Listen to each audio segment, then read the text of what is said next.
The Roosters, on the other hand, have lost a lot of troops. Manu, JWH, Sua'ali'i, to name a few. Tupanua as well. I think he's already moved to the Bulldogs.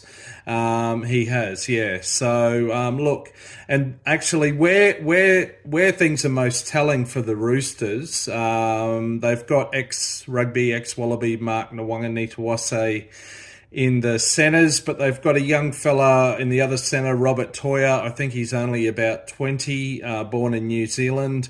Rest of the back line, Tedesco, Tupou, Dom Young, Sandon Smith and Chad Townsend in the halves. Chad Townsend's returned to Sydney after a stint up north in North Queensland, of course.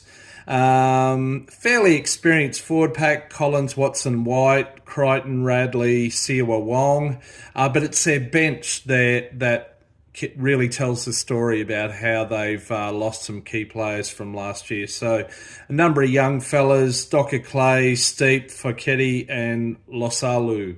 So I think really the bench is where the difference might be made, because the Broncos, on the other hand, have a reasonably experienced interchange bench with the likes of Walters, Piakura, Jensen.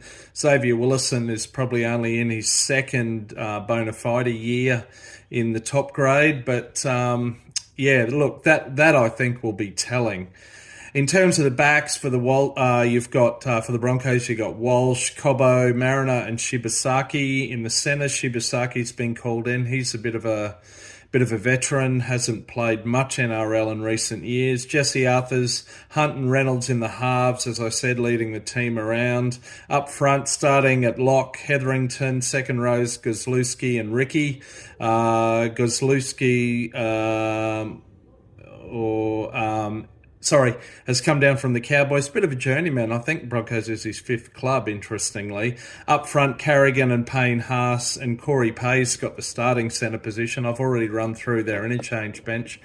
So look, I am predicting a Broncos win here, and possibly 10 points or more, maybe 10-14 points is the margin if they play to their potential.